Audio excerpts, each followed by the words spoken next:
अगर आपके कॉकटेल्स बहुत ज़्यादा डरते हैं, यानी कि आप कॉकटेल लेकर आए हैं या पहले से भी अगर आपके पास रखे हुए हैं, तो जब भी आप सेटअप में जाते हैं कॉकटेल फड़फड़ाने लग जाता है।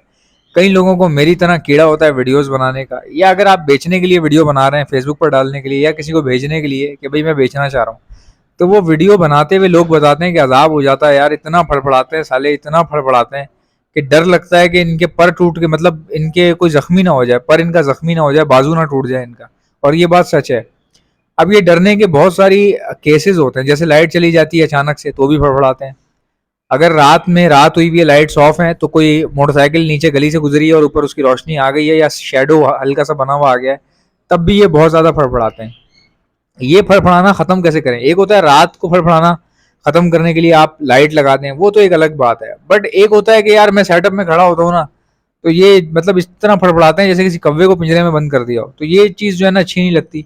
कहीं कुछ लोग मेहमान आते हैं, दोस्त यार आते हैं देखने के लिए सेटअप, तो यार वो एक अजीब सा होता है कि इतने ज़्यादा ये फड़फड़ा रहे होते हैं कि खूबसूरती क्या नज़र आएगी, ये टिकते ही नहीं है एक जगह, उल्टा धूल मिट्टी उड़ने लग जाती है ट्रे की इनके फड़फड़ाने की वजह से। तो कोई तरीका ऐसा हो सकता है कि हम आप जिस तरह मैं कॉकटेल अपने शूट कर रहा हूँ, ये मेरे कॉकटेल हैं, आप देख रहे हैं सामने वीडियो पर, ये कॉकटेल डर नहीं रहे, फड़फड़ा नहीं रहे, उल्टा खाए जा रहे हैं और मैं इनकी वीडियो बना रहा हूँ। अब मैं आपको बताता हूँ कि मैंने इनको कैसे ट्रेन किया है। तमाम बर्ड्स में सबसे ज़्यादा जो फड़फड़ाने वाले हैं और जो सबसे ज़्यादा डरने वाले जो बर्ड्स हैं, कॉकटेल उनमें से एक है, कॉकटेल उनमें से एक है। तो मेरे पास देखें कितना करीब करीब से वीडियो बना लेता हूँ, हालांकि मेरा कैमरा जो है वो इतना ज़्यादा हाई मेगापिक्सल नहीं है कि मैं जूम करके दूर से, या हाई फ्लैश मेरा फ़ोन नहीं है कि मैं दूर से जूम करके बना रहा हूँ। मेरा नॉर्मल सा फ़ोन है और मैं बिल्कुल करीब लेके जाता हूँ तब बनती है वीडियो, वरना दूर से बनाऊंगा तो ऑब्जेक्ट छोटा नज़र आएगा और वीडियो का जो कंटेंट है वो ख़राब होगा। अब ये मैंने किया कैसे, देखिए मैं आपको बताता हूँ। मैं जब भी कॉकटेल बाहर से लेकर आता था तो वो बहुत फड़फड़ाते थे। मेरे जो अपने पुराने हैं वो तो आदी हो गए थे, कैमरा डाल डाल के मैं तो पूरा दिन परिंदों के अंदर ही घुसा रहता था।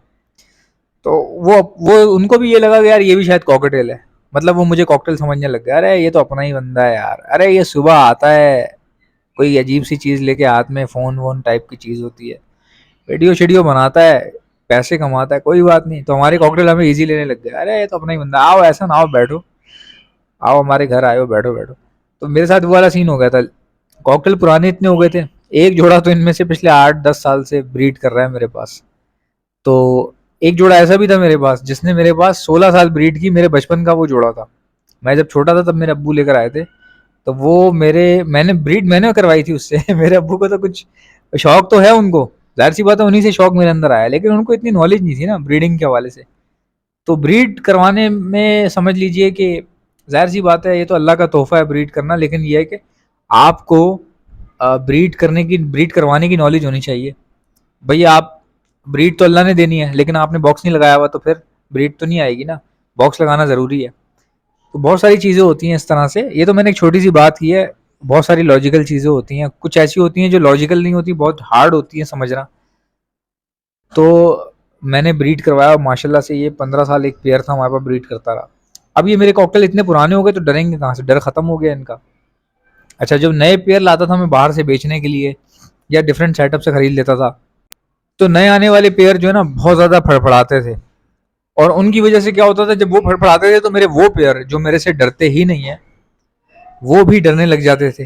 जाहिर सी बात है जब एक सेटअप पे अचानक से 8-10 दाने या 15-20 दाने एकदम फड़फड़ाएंगे, डरेंगे, तो उनकी आवाज़ से दूसरे परिंदे भी एकदम परेशान हो जाते हैं, वो भी ऐसे फड़फड़ाने लग जाते हैं। ये परिंदों की एक नेचर होती है।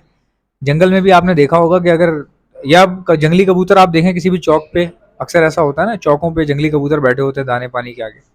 आपने देखा होगा कि हल्का सा अगर आप पैर जमीन पे मारें, खाली 2-3 उड़ने की देर होती है, पूरा झुंड एक साथ अचानक उड़ जाता है। मतलब वो खतरे को इस तरह पनपते हैं कि उनको कुछ नजर आए या ना आए, जब वो 3-4 कबूतर को तेजी से भागते हुए देखते हैं ना, तो वो समझ जाते हैं कुछ गड़बड़ है और वो उसको फॉलो कर लेते हैं, वो भी भाग जाते हैं। परिंदों में यही नेचर होती है, खाली कबूतरों में नहीं बल्कि तमाम बर्ड्स में ऐसे ही होता है। जब कोई एक परिंदा फड़फड़ाता है तो उसी की म्यूटेशन का, या उसकी म्यूटेशन ना भी हो, दूसरे परिंदे भी फॉलो करते हैं उस चीज़ को। तो मैं जब नए परिंदे लाता था वो फड़फड़ाते थे, पुराने वाले भी फड़फड़ाते थे। अब ये एक अजीब सा मसला बन जाता था कि यार मेरे वालों की भी आदत ख़राब हो रही है। लेकिन फिर एक ऐसा वक्त आया कि मैं समझ गया कि इनका फड़फड़ाना बंद कैसे हो सकता है। फिर मुझे समझ में आया कि कैसे करवाना है। अब जब मैं इनको क्या करता था, सॉफ्ट फूड नहीं देता था, इनको दाना खिलाता था, और सॉफ्ट फूड जो है वो 2 दिन में 1 बार देता था और अंदर हाथ डालता था सॉफ्ट फूड, मतलब अंदर हाथ डाल के सॉफ्ट फूड ट्रे पे फेंकता था। मैं कभी प्याले में लगा के अंदर नहीं डालता था, मैं ट्रे पे फेंकता था अंदर हाथ डाल के। जब आपका हाथ पिंजरे के अंदर जाता है और मुट्ठी खुलती है और सॉफ्ट फूड ट्रे पे गिरता है, आप देख रहे हैं ट्रे पे खा रहे हैं ना, कई लोग बोलते थे आप प्याले में क्यों नहीं डालते ये वो, मैं ट्रे पे डालता था ताकि इनका डर खत्म हो जाए मुझसे। इनको समझ में आ गई कि ये आदमी आता है, ये बंदा आता है, ये लड़का आता है, हाथ में दाने होते हैं, इसके दाने कह रहा हूँ, इसके हाथ में सॉफ्ट फूड होता है, ये अंदर फेंकता है और ये हाथ बाहर कर लेता है। तो जब भी मैं आता था, अब वो बजाय डरने के, जैसे ही मैं आता था वो समझते थे अब कुछ खाने को आ रहा होगा। अब मैं जब भी जाऊं वो बैठे हुए हैं मुंह खोल के, डर ही नहीं रहे।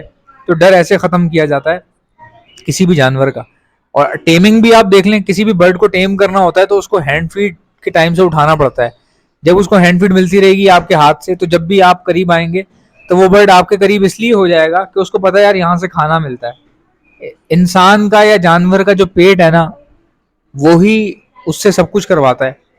इंसानों में भी ऐसे ही है, आपका पेट जो है, आपकी भूख जो है वो आपसे नौकरी करवा देती है, कारोबार करवा देती है, आगे बढ़ने की उम्मीद दिल में पैदा करवा देती है। इसी तरह जानवरों में भी ऐसे ही होता है, जब जहाँ से इनको खाना पीना मिलता है ये वहां से इनका डर खत्म हो जाता है, उल्टा ये और फ्रेंडली फील करते हैं। इस तरह से मैंने इनके दिल का डर खत्म कर दिया। लेकिन फिर भी कभी कभार डर जाते हैं किन चीज़ों से, जो फैमिली जिनसे ये फैमिलियर नहीं होते। जैसे चील अगर गुजर जाए तो ये शोर मचाते हैं, फड़फड़ा सकते हैं ये। पहले ये फड़फड़ाते थे बहुत ज़्यादा। फिर चील, मेरा टेरेस जो है वो 5वें फ्लोर पे है, तो फिर तो चीलें तो हर वक्त ही उड़ रही होती हैं। शुरू में बहुत फड़फड़ाते थे चीलों को देख के, लेकिन आहिस्ता आहिस्ता जब इतनी चीलें देख देख के फिर वो आदी हो ही जाते हैं किसी ना किसी तरीके से, फिर फड़फड़ाना छोड़ देते हैं।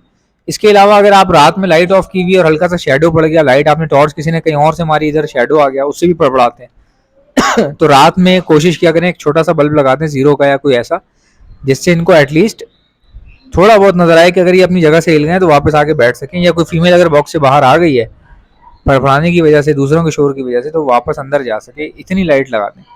इतनी लाइट लगाने से क्या होगा, सदका जारिया भी होता है, दूसरा ये कि बर्ड भी आपका सेफ रहेगा। जितना अंधेरा होता है ये उतना और फड़फड़ाते हैं और उसके बाद फिर इनके परों से खून निकल आता है, कभी कभार तो इनका विंग ही जाया हो जाता है, मेरे साथ हो चुका है। और एक जेन्युइन सा केस होता है, अगर आपके पास वाइपर रखा हुआ है या कोई प्लास्टिक की बाल्टी रखी हुई है, एकदम से वो गिरती है तो ये डर जाते हैं, फड़फड़ाते हैं। तेज कलर से ये डरते हैं, अगर आप बहुत ज्यादा लाल शर्ट या कोई तेज कलर पहन के इनके सामने आ गए हैं, उससे भी कभी कभार डर जाते हैं, लेकिन उससे कोई इतना मसला होता नहीं है।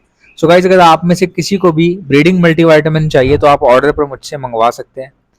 मैं all over the Pakistan supply करता हूँ, आपको घर बैठे मिल जाएगी। ऑर्डर करने का तरीका मैं आपको बता देता हूँ, पहले सुन लें मेरे पास क्या क्या चीज़ें हैं, ताकि आप एक साथ मंगवा सकें और डिलीवरी चार्जेस आपको एक ही बार देने पड़े। मेरे पास ब्रीडिंग मल्टीविटामिन है, जिससे बहुत तेज़ी से ब्रीड आती है। उसके अलावा बच्चों को बचाने के लिए, चिक्स अगर आपके पास मर रहे हैं उनको बचाने के लिए डॉक्सीसाइक्लिन का इस्तेमाल होता है, वो भी आपको मेरे पास से मिल जाएगी। इसके अलावा calcium plus vitamin D liquid आता है हमारे पास, जो दाने में मिलाकर दिया जाता है, जिससे बर्ड्स दाना खाते हैं और उनकी फर्टिलिटी का जो इशू है वो काफ़ी इम्प्रूव हो जाता है, और उनका फर्टिलिटी रेशो भी बढ़ जाता है, एग प्रोडक्शन रेशो भी बढ़ जाता है, और हैचेबिलिटी पावर भी बढ़ जाती है। Calcium plus vitamin D liquid ये भी आपको हमारे पास से मिल जाएगा। कोई बर्ड अगर आपके पास बीमार हो गया है, इन्फेक्शन में आ गया है, इन्फेक्शन फैल रहा है आपके सेटअप में, नज़ला, खांसी, बुखार, मोशन होते हैं, चाहे बजीज हों, लवबर्ड्स हों, कॉकटेल हों, सब में एक ही दवाई इस्तेमाल होती है। ये हार्ड एंटीबायोटिक आपको हमारे पास से मिल जाएगी। परिंदों के ऊपर हम लोग एंटी लाइसिस स्प्रे मारते हैं ताकि जिससे उनकी जुएं खत्म हो जाएं, लेकिन परिंदे को कोई नुकसान ना हो, वो भी एंटी लाइसिस स्प्रे आपको हमारे पास से मिल जाएगा। आपको प्रोटीन लिक्विड भी हमारे पास से मिल जाएगा। और एक ऐसा प्रोडक्ट है जो हमारा अपना है, मेरा बनाया हुआ है, वो है soft food booster plus hand feed plus zero की फीड। ये तीनों तरीकों से इस्तेमाल होता है।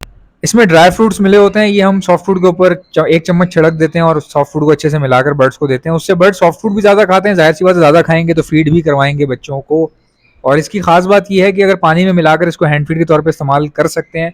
ये बनाई ही basically hand feed plus soft food booster के तौर पर थी।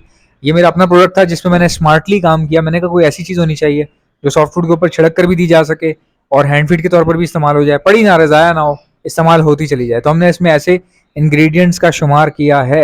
ये भी आपको हमारे पास से मिल जाएगी। 1 किलो 1500 रुपए की है और आधा किलो 750 रुपए की है।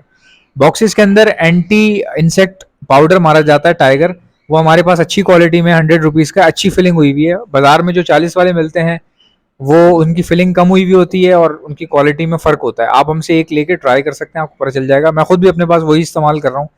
अब मैंने बिजनेस उन्हीं चीज़ों का किया है जो मैंने इस्तेमाल कर रहा था और वो मेरे काम आ रही थी, तो मुझे लगा शायद इनका बिजनेस बड़े आराम से हो सकता है, क्योंकि वो काम आ रही हैं चीज़ें और बहुत यूज़फुल भी हैं और अच्छी भी हैं, उनका इफेक्ट भी बहुत अच्छा है। तो मुझे माशाल्लाह से 2-3 साल हो गए हैं इनका कारोबार करते हुए चीज़ों का, यही मैं इस्तेमाल भी कर रहा हूँ। बहुत अच्छा रिजल्ट है। और दाना भी मैं सप्लाई करता हूँ all over the Karachi, all over the Pakistan. 10 kilo, 20 kilo, 30 kilo. अगर आप 1 किलो मंगवाएंगे तो ज़ाहिर सी बात है आपको नुकसान होगा। सो गाइज, ऑर्डर करने का तरीका बताता हूँ। इनमें से कोई भी चीज़ चाहिए, सिर्फ उसका नाम लिखें और सेंड कर दें। सामने व्हाट्सएप नंबर नजर आ रहा है, ये मेरा व्हाट्सएप नंबर है, इस पर सेंड कर दें। आपका ऑर्डर जो है 12 से 24 घंटे में बुक हो जाएगा। अगर थोड़ा सा टाइम ऊपर लग जाता है तो वेट कर लिया करें। इसका मतलब ये होता है मैसेजेस का लोड ज़्यादा है। ऐसे ऐसे एक एक करके हम देखते हैं सारे मैसेजेस। वीडियो को लाइक कर लीजिएगा, चैनल पर नए हैं तो चैनल को सब्सक्राइब कर लीजिएगा। इंशाल्लाह मिलते हैं नेक्स्ट वीडियो में, इजाज़त दीजिएगा, अल्लाह हाफ़िज़।